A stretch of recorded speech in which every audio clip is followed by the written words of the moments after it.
Le truc avec les dîners de famille, c'est que ça ne tourne jamais vraiment autour de la nourriture.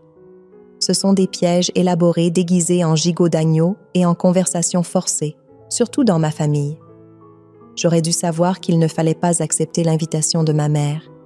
Mais me voilà, assistant au drame familier qui se déroule autour de la fameuse lasagne d'Hélène. Tu as entendu parler de Clément? La voix de ma mère portait ce ton de préoccupation qu'elle avait perfectionné au fil des ans. Ils vont être expulsés le mois prochain. J'ai gardé les yeux fixés sur mon assiette, poussant un morceau de pain à l'ail. C'est terrible, ai-je dit, sachant pertinemment ce qui allait suivre. C'est terrible, en effet, a renchéri mon père, Denis, comme d'habitude. Surtout quand il y a des solutions parfaitement valables. Le silence qui a suivi était lourd d'attente. Je sentais leurs yeux sur moi, attendant. Au fait, je suis Olivia, le distributeur automatique familial. Une déception éternelle et apparemment la solution à tous les problèmes de mon frère. Ce deuxième appartement que tu as, il ne sert à rien, a poursuivi ma mère en tendant la main vers son verre de vin. Il a des enfants, Olivia. Ta nièce et ton neveu ont besoin d'un toit. J'ai posé ma fourchette. L'appartement n'est pas vide, maman. Aurélie le loue depuis 1 an. C'est une excellente locataire et cette propriété fait partie de mon plan de retraite. Les plans peuvent changer, a dit mon père sèchement. La famille passe avant tout. J'ai pris une gorgée lente d'eau pour gagner du temps. Clément gagne 2 fois plus qu'Aurélie. S'il n'avait pas quitté ses 3 derniers emplois, ne juge pas ton frère, je t'interdis. La voix de ma mère a claqué comme un fouet. Il fait de son mieux. Contrairement à certaines personnes, on ne lui a pas tout servi sur un plateau d'argent. J'ai failli en rire. Tout servi? J'avais cumulé 2 boulots pendant mes études, bâti mon portefeuille immobilier de zéro. Pendant que Clément, je peux l'aider à chercher des appartements dans sa gamme de prix, ai-je proposé. Ou peut-être qu'il pourrait emménager chez vous temporairement. Absolument pas, a coupé mon père. Ta mère et moi avons besoin de notre espace. D'ailleurs, ce n'est pas le propos. Tu as une propriété en plus. Tu es célibataire, sans enfant. À quoi te servent 2 maisons? Investissement, sécurité, avenir, j'ai énuméré sur mes doigts.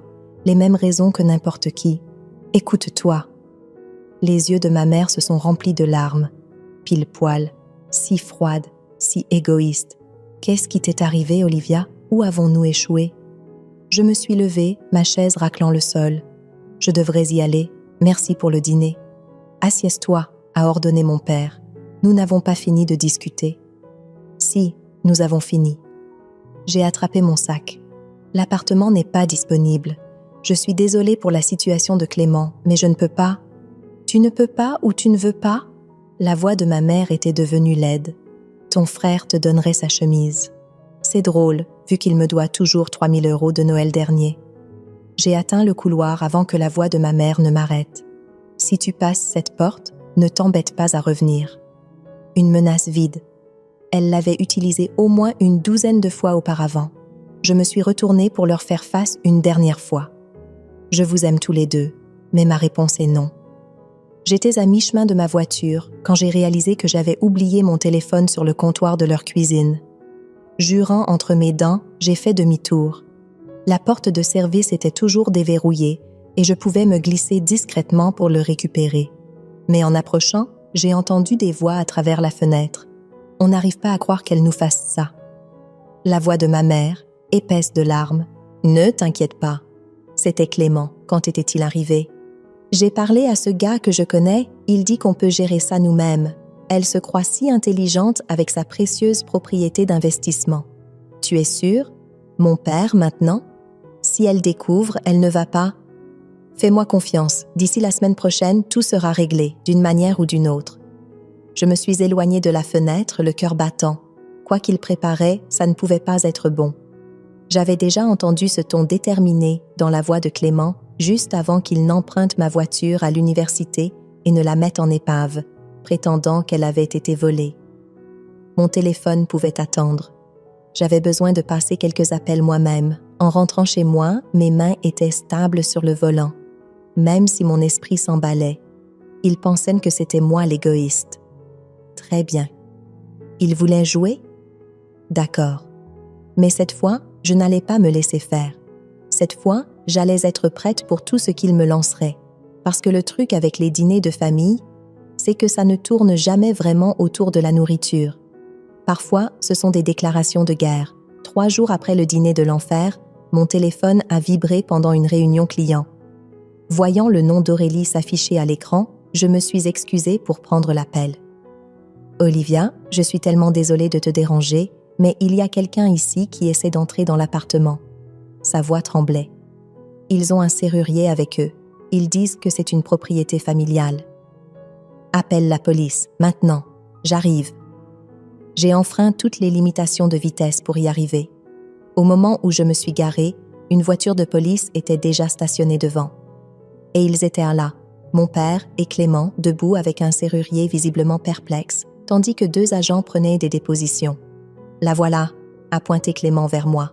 « Dis-leur, Olivia, dis-leur que c'est un malentendu familial. » Je suis allée droit vers les agents. Je suis la propriétaire.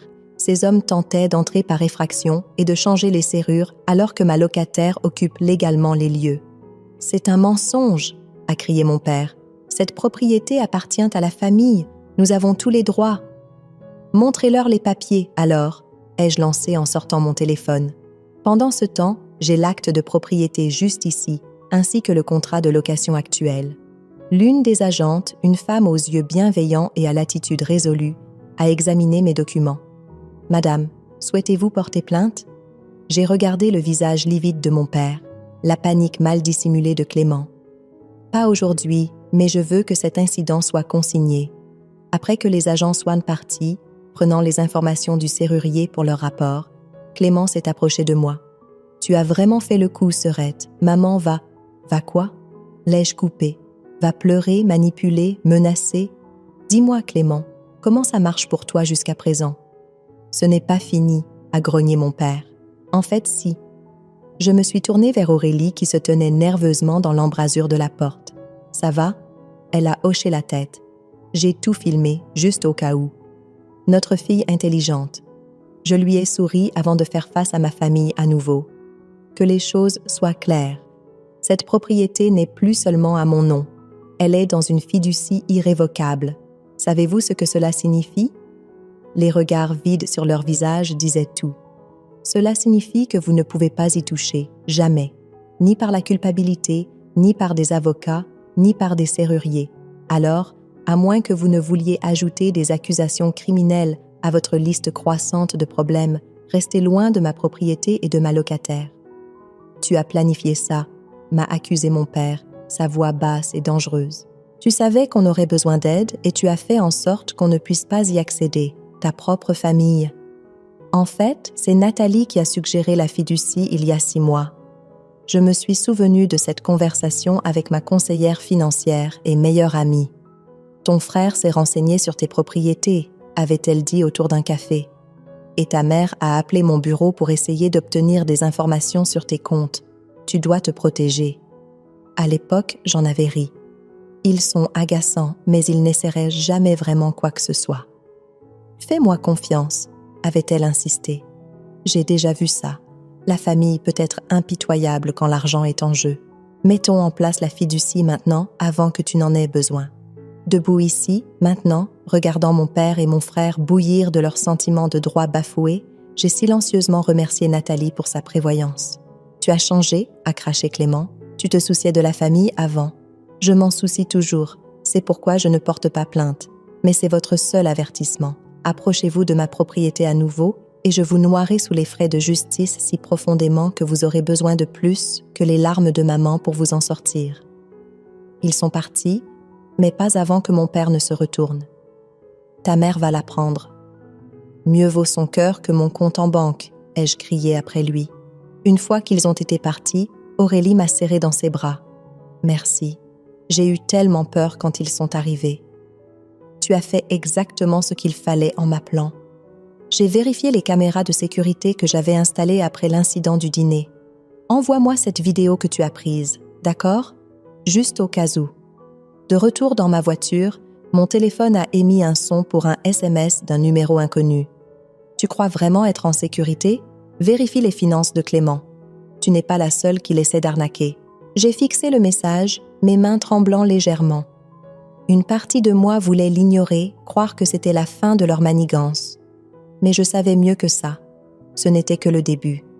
J'ai cherché le numéro de Nathalie. « Salut, tu te souviens quand tu as dit que j'aurais peut-être besoin d'un bon détective privé un jour? Je crois que ce jour est arrivé.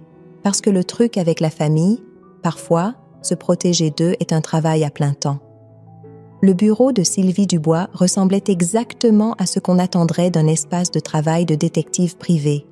Un chaos organisé de dossiers, de multiples écrans et de tasses de café partout. Elle faisait défiler des documents pendant que j'essayais de digérer ce qu'elle venait de me dire. « Répétez-moi ça », ai-je dit en me penchant en avant. « Vous dites que Clément avait déjà de l'argent ?»« Avait » étant le mot clé. Sylvie a tourné l'un de ses écrans vers moi. « Votre grand-père lui a laissé un héritage conséquent il y a 5 ans, près de 450 000 €. Mon café est devenu froid dans mes mains. C'est impossible. Il crie à la pauvreté depuis des années. Clément emprunte toujours de l'argent, disant qu'ils peuvent à peine se permettre les courses. Oh, il l'a dilapidé assez vite. Sylvie a affiché des relevés bancaires, retraits au casino, entreprises échouées, location de voitures de luxe. Mais voici où ça devient intéressant. Elle a pointé une série de transferts. Ceux-ci sont allés à des sociétés écrans enregistrées sous le nom de votre père. La pièce a semblé basculer. Mon père est impliqué? Profondément? Regardez ces dates. Plus de documents sont apparus à l'écran. Chaque fois que Clément faisait un retrait important, un montant correspondant apparaissait sur l'un des comptes professionnels de mon père, généralement déguisé en frais de conseil. Mais pourquoi me cacherait-il ça? Il demande toujours de l'argent. La réalisation m'a frappée comme une gifle. Ils ne voulurent pas que je sache qu'ils avaient de l'argent quand ils mendiaient le mien. Bingo! Sylvie s'est adossée. Et il y a plus. Votre père a déplacé des fonds de retraite via ces mêmes sociétés écrans. D'après ce que je peux dire, il nomme Clément comme associé silencieux pour éviter de sérieuses implications fiscales. Mon téléphone a vibré. Un SMS de Nathalie. « Ta mère et ton père viennent d'arriver à mon bureau. Ils font une scène.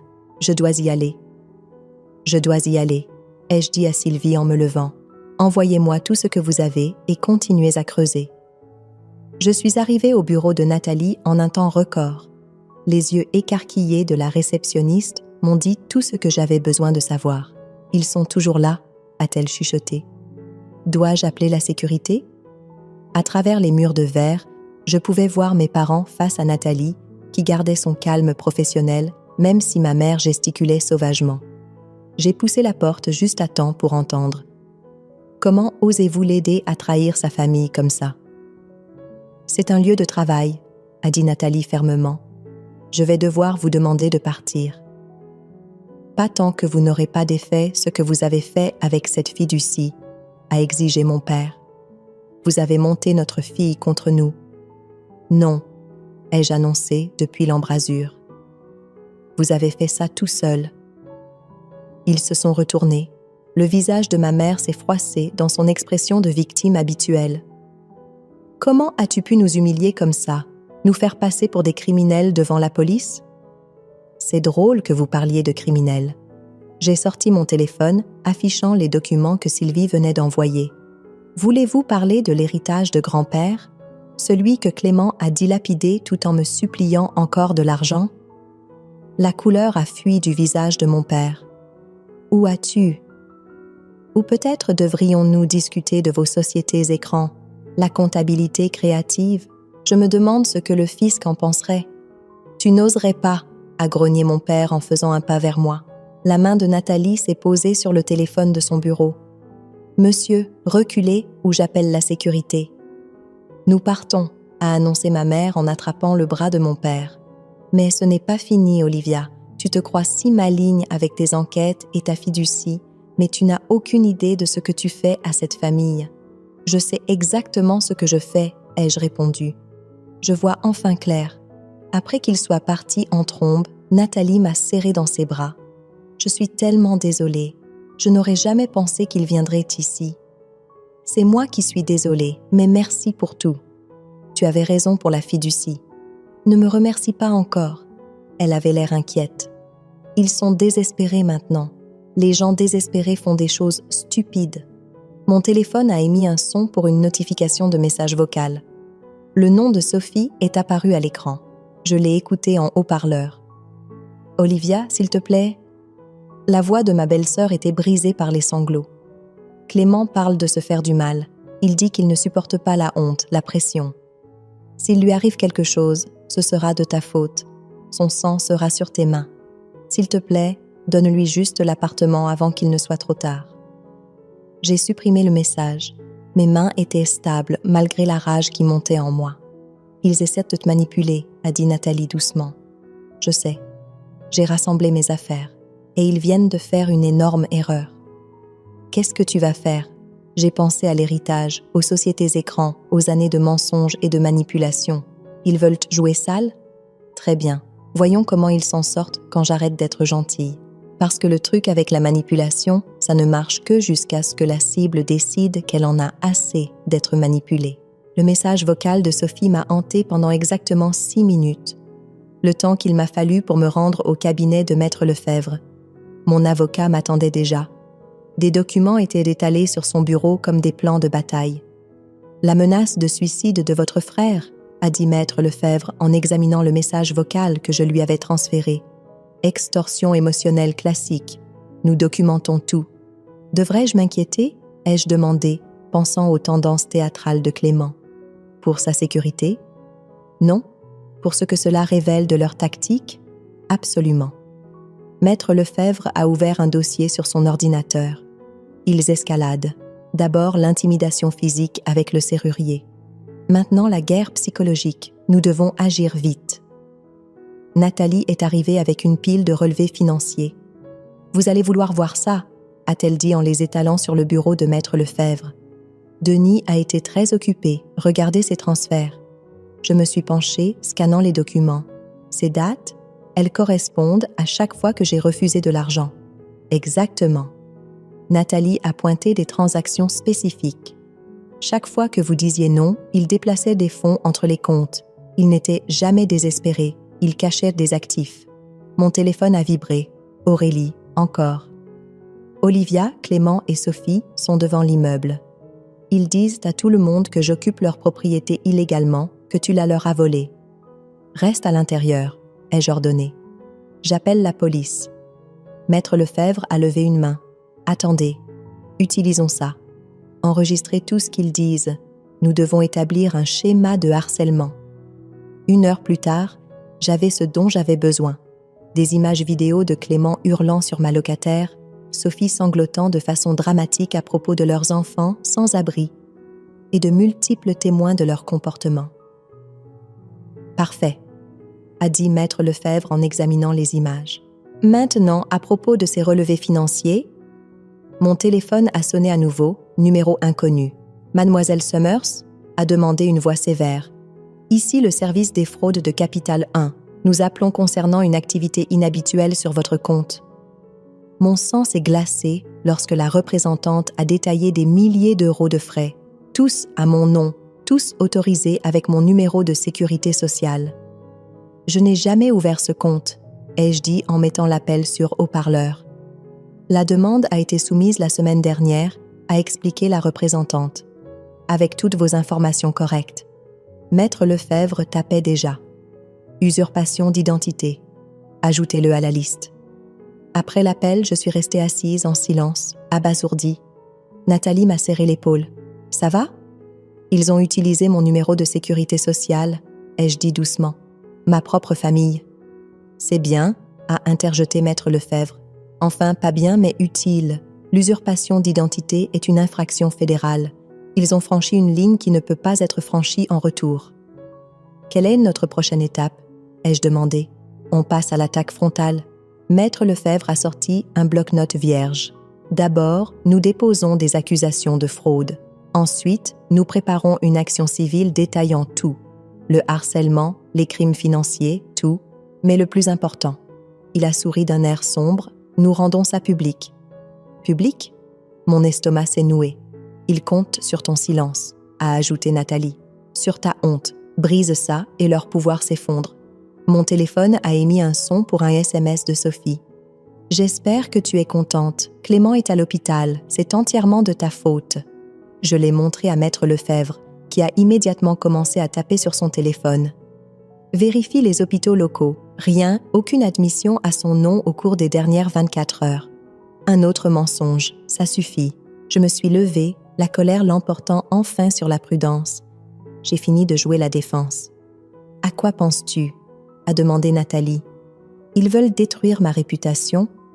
Très bien, voyons comment ils gèrent l'étalage de leur propre linge sale. Je me suis tournée vers Maître Lefebvre.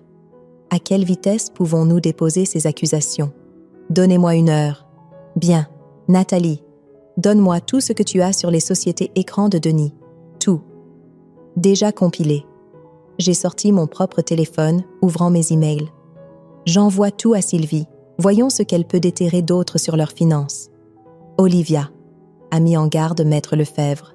Une fois que nous commençons ça, il n'y a pas de retour en arrière. C'est ta famille. Non, l'ai-je coupé. La famille ne commet pas de fraude en ton nom. La famille ne menace pas et ne manipule pas. La famille ne... Mon téléphone a sonné à nouveau. Cette fois, c'était la police. Madame, nous répondons à un signalement d'activité suspecte sur votre crédit. Plusieurs comptes ouverts à votre nom totalisant plus de 50 000 € de frais.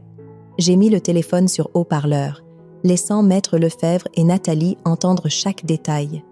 À chaque nouvelle révélation, ma détermination se renforçait. Ils n'avaient pas seulement franchi une ligne, ils l'avaient pulvérisée. « Déposez tout », ai-je dit à Maître Lefebvre après la fin de l'appel. Chaque accusation, chaque menace, chaque mensonge. Plus de protection pour eux, parce que le truc avec les secrets de famille, parfois, la seule façon de briser leur pouvoir est de les traîner au grand jour. En quittant le bureau de Maître Lefebvre, un autre SMS est arrivé, cette fois d'un numéro inconnu. Tu te crois intouchable avec ton avocat chic? Attends de voir ce qui arrive. J'ai souri, fait une capture d'écran du message et l'ai transféré à Maître Lefebvre, qu'il vienne. Cette fois, j'étais prête. J'ai trouvé Clément qui m'attendait sur le parking de mon bureau le lendemain matin. Il avait l'air terrible, mal rasé, des cernes sous les yeux, portant la même expression de martyr que notre mère avait perfectionnée. « Il faut qu'on parle », a-t-il dit en se poussant de sa voiture. À propos de la fraude à la carte de crédit, j'ai continué à marcher. Ou à propos de ta fausse menace de suicide. Il m'a suivi jusqu'à l'entrée de l'immeuble. Ça ne devait pas aller si loin. Maman et papa, ils ont dit « Arrête !» Je me suis tournée pour lui faire face. « Arrête !» J'ai vu les relevés financiers, Clément. Je sais pour l'héritage de grand-père. Son visage est devenu flasque. « Comment as-tu… » « 450 000 €, ai-je dit en le regardant tressaillir. « Tu avais 450 000 € tout en me suppliant de l'argent pour le loyer, tout en laissant maman me culpabiliser à propos de ta famille en difficulté. Tu ne comprends pas, » a-t-il bégayé. Papa a dit qu'on devait l'investir dans ses entreprises. Il a promis que ça triplerait. Et les cartes de crédit à mon nom, c'était l'idée de papa aussi? Il a détourné le regard. On était désespérés. Désespéré? J'ai ri amèrement. Vous étiez désespéré après avoir dilapidé un héritage qui aurait pu vous acheter une maison? Après avoir aidé papa à commettre une fraude fiscale? Baisse la voix. Il a saisi mon bras. Je me suis dégagée. Ne me touche pas. Jamais. Qu'est-ce que tu veux? Sa voix s'est brisée. De l'argent? Très bien, je te rembourserai. Laisse tomber toute cette histoire d'enquête. Tu vas ruiner la vie de tout le monde. Tu as fait ça tout seul. J'ai sorti mon téléphone, lui montrant le rapport de fraude que j'avais déposé ce matin. La police est impliquée maintenant. Toute couleur a fui de son visage. Tu ne peux pas. Sophie est à nouveau enceinte. Si je vais en prison, tu aurais dû y penser avant de voler mon identité. J'ai commencé à m'éloigner, puis je me suis retournée. Oh, et Sophie n'est pas enceinte. J'ai appelé son cabinet médical en faisant semblant de confirmer un rendez-vous. Bien essayé, cela dit. C'était l'idée de maman, a-t-il lâché. Les cartes de crédit, l'histoire de la grossesse, tout ça. Elle a dit que tu ne le découvrirais jamais, on était désespérés. Tu continues à utiliser ce mot, l'ai-je coupé. Je ne pense pas qu'il signifie ce que tu crois qu'il signifie. S'il te plaît, a-t-il supplié. Je vais te dire tout sur les manigances de papa, les plans de maman, tout ça, laisse tomber les accusations. Je l'ai étudié. Mon grand frère, l'enfant chéri, maintenant réduit à négocier sur un parking. Tu sais ce qui est drôle? Pendant des années, j'ai cru que j'étais l'échec de la famille, la froide, l'égoïste, celle qui ne se souciait pas assez. Mais regarde-nous maintenant. Mon téléphone a vibré, le numéro de Sylvie. Ton père est en train d'être audité, a-t-elle dit sans préambule. Ils examinent ces sociétés écrans, ils vont tout trouver. J'ai observé le visage de Clément pendant que je répondais. Bien, envoie-moi les détails. Olivia, a-t-il plaidé, pense à ce que ça va faire à maman et papa. J'y pense. Je pense à chaque Noël où ils m'ont fait me sentir coupable de ma réussite. Chaque fois qu'ils m'ont traité d'égoïste parce que je ne partageais pas avec toi. Chaque manipulation, chaque mensonge. Un souvenir m'a frappé. À 16 ans, j'avais gagné une bourse. Maman avait à peine levé les yeux, occupée à flatter Clément. Un C+ en maths, c'est bien ma chérie, avait-elle dit. Mais ton frère s'est vraiment appliqué. Mon téléphone a sonné à nouveau, un SMS de Nathalie. Ta mère vient encore d'arriver à mon bureau avec le SPE. Quoi? Ai-je dit à voix haute. Elle prétend que tu mets en danger les enfants de Clément en les forçant à être sans abri. Ils veulent enquêter sur toi pour mise en danger d'enfants. J'ai montré le message à Clément. Mise en danger d'enfants? Vraiment? Il a eu la décence d'avoir l'air honteux. Je ne savais pas qu'elle allait faire ça. Je me suis dirigée vers l'entrée de l'immeuble. Dis à maman que son petit coup monté avec le SPE vient de lui coûter toute chance de clémence. J'ai fini d'être gentille. Qu'est-ce que tu vas faire? J'ai passé ma carte d'accès, laissant la porte se refermer entre nous. Regarde les infos, je suis sûre que tu le découvriras. À l'intérieur, j'ai appelé Maître Lefebvre. À quelle vitesse pouvons-nous rendre tout ça public? Donnez-moi 1 heure pour préparer le communiqué de presse. Faites-le. Je me suis assise à mon bureau, les mains stables, pendant que je tapais un email à Sylvie. Et Maître Lefebvre, assurez-vous que tout le monde sache exactement qui sont les vraies victimes dans cette histoire. Parce que le truc avec les drames familiaux, une fois que ça devient public, on ne contrôle plus la narration. Et j'avais fini de les laisser contrôler la mienne. Mon téléphone s'est éclairé avec un autre SMS de ma mère, cette fois. Le SPE n'est que le début. Lâche l'affaire maintenant ou tu le regretteras. J'ai fait une capture d'écran de la menace et l'ai transférée à Maître Lefebvre. La guerre était lancée et j'avais l'intention de la gagner. Les agents du service de protection de l'enfance avaient l'air aussi mal à l'aise que moi, assis dans mon salon pendant que je présentais les contrats de location, les dossiers de locataires et les images de sécurité, prouvant que Clément n'avait jamais vécu dans ma propriété. Comme vous pouvez le voir, ai-je expliqué en affichant l'historique de location d'Aurélie. Cette unité a été continuellement occupée par d'autres locataires. Mon frère a sa propre résidence de l'autre côté de la ville. L'enquêtrice principale, une femme à l'air fatiguée nommée Sandrine, a examiné les documents. Cela semble être un malentendu, où elle a jeté un regard significatif à ma mère, qui était assise rigidement sur mon canapé, un signalement délibérément faux. « C'est ridicule !» a claqué ma mère. « Elle déforme tout, ces pauvres enfants. » Madame Summers a interrompu Sandrine. « Déposer de faux signalements est une infraction grave. Nous sommes ici pour protéger les enfants, pas pour être utilisés comme une arme dans des disputes familiales. » Une arme? La voix de ma mère a monté. « Vous voulez parler d'armes? Regardez-la !» Elle m'a pointé du doigt. Assise là avec ses précieux documents, sa vie parfaite, pendant que sa famille souffre. Tu as toujours été le problème, petite fille laide. Tu mourras seule. Tu le sais, ça? Personne ne pourrait jamais aimer quelqu'un d'aussi froid. Madame, Sandrine s'est levée. Cet entretien est terminé. Elle a fait signe à son collègue qui enregistrait déjà l'explosion de ma mère sur sa tablette. Nous noterons ce comportement dans notre rapport. Après le départ des agents du SPE, ma mère est restée, tremblant de rage. « Tu as enregistré ça? Tu m'as enregistré? » En fait, mon système de sécurité l'a fait. J'ai montré les caméras discrètes dans les coins de mon salon. Le même système qui a filmé papa et Clément essayant d'entrer par effraction chez moi. Le même qui vous enregistre en ce moment même. « Tu te crois si maligne ?» Elle s'est approchée, son visage tordu. « Tu n'as aucune idée de ce qui arrive. Nous t'avons élevé, nous t'avons tout donné. » « Vous m'avez donné des traumatismes, » ai-je corrigé. De la manipulation, de la culpabilité, une vie entière à me sentir jamais assez bien parce que je ne jouais pas selon vos règles. « Les règles ?» Elle a ri sèchement. « Tu veux parler de règles ? Vérifie ton téléphone. » Comme si de rien n'était, mon téléphone a vibré. Une notification Reddit. Mon estomac s'est noué en l'ouvrant. Là, en tendance sur R, AITA, suis-je le trou de balle? Il y avait un post de Clément. Sujet, suis-je le trou de balle pour avoir demandé à ma sœur sans cœur d'aider à sauver mes enfants de la rue? Le post était exactement ce à quoi je m'attendais. Un chef-d'œuvre de manipulation, me dépeignant comme un monstre qui préférerait voir des enfants dans la rue plutôt que de partager sa propriété vide. Il avait déjà des milliers de votes positifs, des centaines de commentaires me traitant de tous les noms.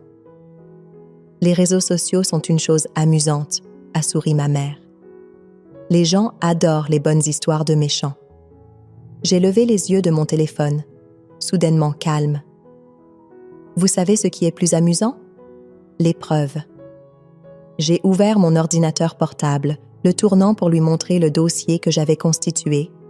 Relevé financier, enregistrement audio, images de sécurité, SMS, email, tout documentant leur mois de harcèlement et de fraude. J'allais gérer ça en privé, ai-je dit en regardant son visage pâlir, mais vous venez de le rendre public. Alors, donnons à Internet ce qu'il veut vraiment, la vérité.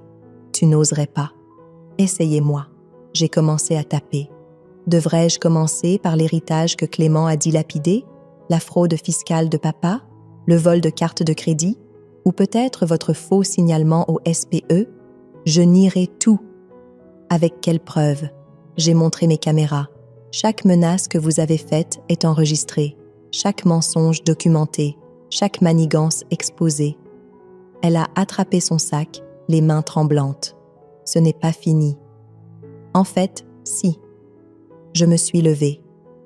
Vous vouliez un combat public. Félicitations, vous l'avez eu. Après son départ, j'ai appelé Maître Lefebvre.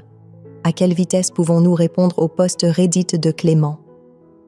Je suis déjà en train de le rédiger, a-t-il dit, avec des liens vers toutes les preuves. Une fois que ça sera en ligne, tout leur château de cartes s'écroulera. Faites-le. J'ai marché jusqu'à ma fenêtre, regardant la voiture de ma mère s'éloigner à toute vitesse. Mon téléphone a vibré à nouveau. Nathalie, cette fois. Ça va? A-t-elle demandé. Non, ai-je admis, mais ça ira. La vérité finit toujours par éclater, a-t-elle dit doucement. Parfois, il suffit d'un coup de pouce. J'ai regardé mon ordinateur portable, le dossier contenant des années de preuves, le post viral de Clément tentant de me détruire. Un clic changerait tout. Un post exposerait chaque mensonge, chaque manipulation, chaque crime.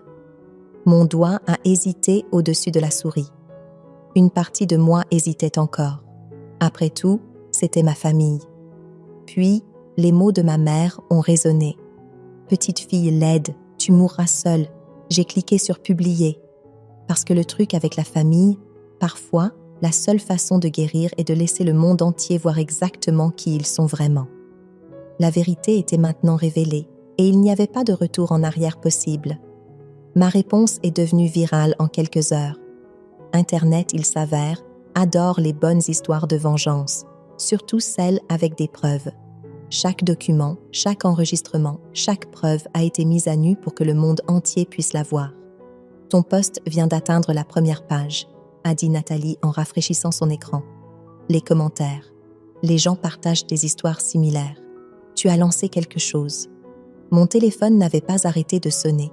Actualité locale, journaliste en ligne, animateur de podcast. Tout le monde voulait l'histoire complète. Le post original de Clément a été supprimé, mais les captures d'écran vivaient pour toujours maintenant, côte à côte avec la vérité. Mademoiselle Summers m'a interpellé une journaliste à la sortie du palais de justice. « Pouvez-vous commenter l'arrestation de votre père? » Je me suis tournée pour faire face aux caméras. Tout ce que j'ai à dire est dans les preuves que j'ai fournies aux autorités. « Mais comment vous sentez-vous à propos de... »« Comment je me sens ?» l'ai-je interrompu, me surprenant moi-même. « Je me sens soulagée. La vérité est enfin révélée. La violence financière reste de la violence. La manipulation familiale reste de la manipulation. Et parfois, la chose la plus courageuse que vous puissiez faire est de dire « plus jamais ». À l'intérieur, Maître Lefebvre m'attendait avec des nouvelles. « Votre père est inculpé d'évasion fiscale et de fraude », a-t-il dit. Le fisc ne plaisante pas. Clément a accepté de témoigner contre lui en échange d'une peine plus légère. Votre mère? Il a vérifié ses notes. Le faux signalement au SPE fait l'objet d'une enquête. Et Sophie a quitté la ville hier soir, a posté une longue déclaration sur Facebook se distanciant de tout. Femme intelligente. Enfin. Mon téléphone a vibré. Un SMS de Sylvie. Il faut que tu vois ça. Elle avait transféré un lien vers un groupe Facebook communautaire local. Il y avait ma mère postant une vidéo en larmes à propos de sa fille mentalement instable qui détruisait la famille. « Ne t'inquiète pas », a ajouté Sylvie. « J'ai des captures d'écran de ses commentaires supprimés qui exposent ses mensonges. » Les jours suivants se sont déroulés dans un flou. D'autres preuves ont émergé alors que d'autres personnes se manifestaient. D'anciens partenaires commerciaux que mon père avait escroqués, des parents éloignés qui avaient été arnaqués, de vieux amis qui avaient été témoins de la manipulation. Ton histoire a inspiré ma fille à enfin tenir tête à sa belle famille abusive, disait un message. Je pensais être seule à faire face à la violence financière de la part de ma famille, disait un autre. Merci de m'avoir montré que je ne le suis pas. Une semaine après mon poste, je me tenais à nouveau devant le palais de justice. La caution de mon père venait d'être refusée, risque de fuite étant donné les comptes offshore que Sylvie avait découverts. Est-ce que la vengeance en valait la peine? Une autre journaliste, cette fois, tendant son microphone. J'ai regardé directement la caméra. Ce n'est pas de la vengeance, c'est de la justice. C'est dire assez à des années d'abus déguisés en obligations familiales. C'est montrer aux autres qu'ils n'ont pas à accepter la manipulation juste parce qu'elle vient de personnes qui partagent leur ADN. Mon téléphone s'est éclairé avec une notification. Clément avait posté à nouveau, cette fois une confession.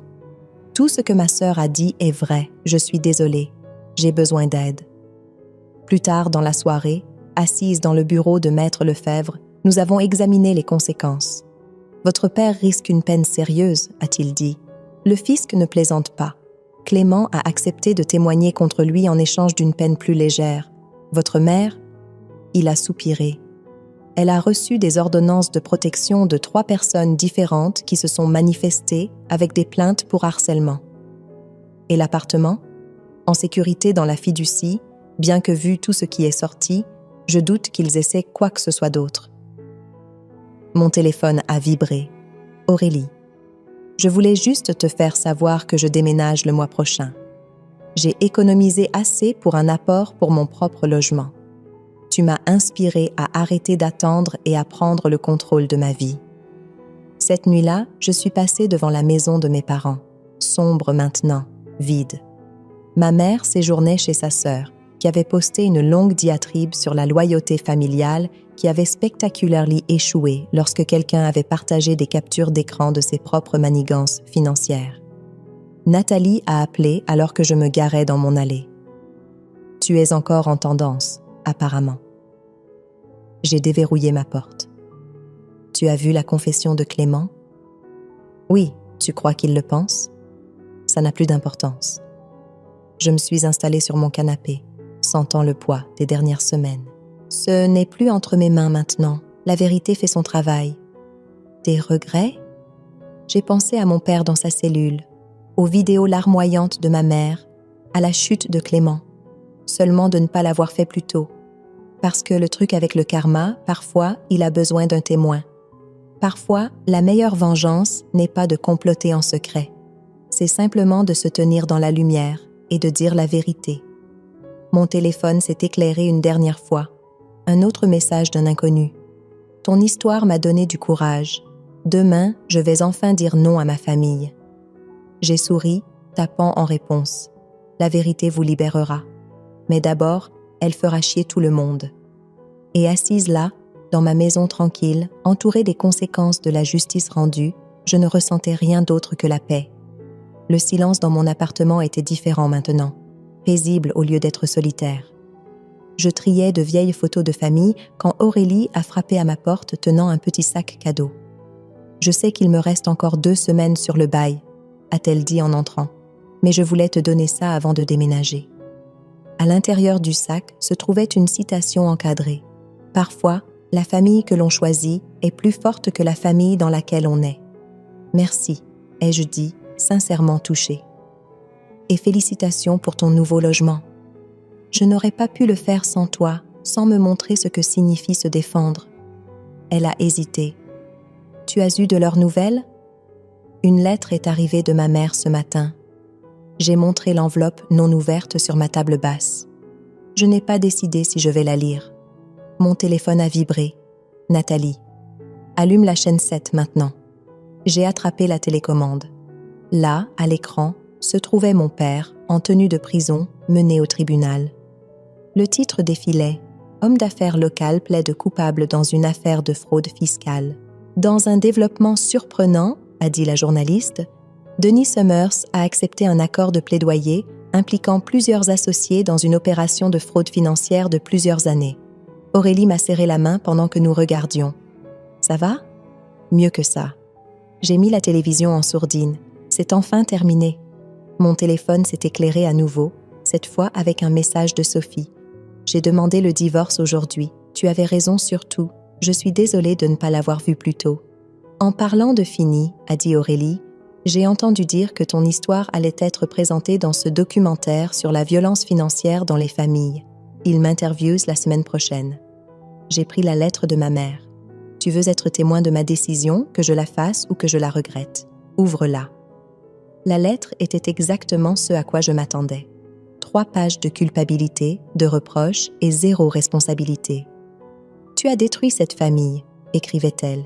« J'espère que tu es heureuse dans ta vie vide avec ta victoire vide. » Je l'ai tendue à Aurélie, qui l'a lue et a secoué la tête. Elle ne comprend toujours pas. « Non », ai-je acquiescé, apportant la lettre à ma cheminée. Mais moi, enfin, je comprends. Alors que les pages se recroquevillaient et noircissaient dans les flammes, mon téléphone a émis un son pour une notification par email. L'objet disait « Merci de m'avoir sauvé la vie. » « Chère Olivia », commençait le message, « j'allais donner tout mon fonds de retraite à ma famille manipulatrice parce que la famille s'entraide. Puis j'ai lu ton histoire. Aujourd'hui, j'ai dit « Non ». Ils sont furieux, mais je suis libre. Merci de m'avoir montré la voie. Aurélie a lu par-dessus mon épaule. Tu as lancé un mouvement, tu sais, les gens se réveillent. Peut-être que c'était ça le but de tout ça. J'ai montré la lettre en train de brûler. Pas la vengeance, pas même la justice, juste la vérité. Ma sonnette a retenti. Nathalie se tenait là avec des sacs de plats à emporter. Je me suis dit que tu aurais peut-être besoin d'un dîner et d'une amie ce soir. Pendant que nous mangions, d'autres messages affluaient. Des histoires de courage, de limites posées, de liberté trouvée. Chacune un rappel que le prix de la vérité, aussi lourd soit-il, valait la peine d'être payé. « J'ai quelque chose à te montrer », a dit Nathalie en sortant sa tablette. « Tu te souviens de ce post que tu as fait sur transformer la douleur en but ?» Elle a affiché un site web, Libération financière face à la fraude familiale. Un centre de ressources pour les personnes confrontées à la violence financière familiale. Il sera lancé la semaine prochaine, a-t-elle expliqué. Les gens ont besoin de conseils, de soutien, de ressources juridiques. Ton histoire nous a montré ça. J'ai fixé l'écran, la devise, parce que l'amour ne devrait pas tout vous coûter. C'est parfait, ai-je chuchoté. Mon téléphone a vibré une dernière fois. Sylvie, je viens d'avoir des nouvelles. La sœur de ta mère fait aussi l'objet d'une enquête. Tout le château de cartes s'écroule. Aurélie a levé son verre. Au karma. À la vérité, a ajouté Nathalie. À la liberté, ai-je terminé. Plus tard, après leur départ, j'ai marché dans ma maison tranquille. Les photos que j'avais triées étaient toujours éparpillées. Des souvenirs d'une famille qui n'a jamais vraiment existé, sauf dans des photos soigneusement mises en scène. Je les ai rassemblées, non pas pour les cacher ou les brûler, mais pour les garder. Parce que parfois, la meilleure vengeance n'est pas de détruire le passé, c'est de construire un avenir qui rend ce passé insignifiant. Ouvrant mon ordinateur portable, j'ai commencé à taper « Chère famille d'Internet, aujourd'hui quelqu'un m'a demandé si je regrettais d'avoir exposé la vérité. Voici ma réponse. La seule chose que je regrette, c'est d'avoir cru que je méritais ces abus. Alors, voici ce que je veux que vous sachiez. Parce que le truc avec la famille, parfois, lâcher prise est la façon la plus forte de se raccrocher à soi-même. Et parfois, le karma n'a pas seulement besoin d'un coup de pouce. Il a besoin d'un témoin, d'une voix et d'une communauté assez courageuse pour dire « Moi aussi, je vous crois. Vous n'êtes pas seul. » J'ai cliqué sur « Publier » et j'ai souri. Le silence dans ma maison n'était plus seulement paisible maintenant, il était puissant.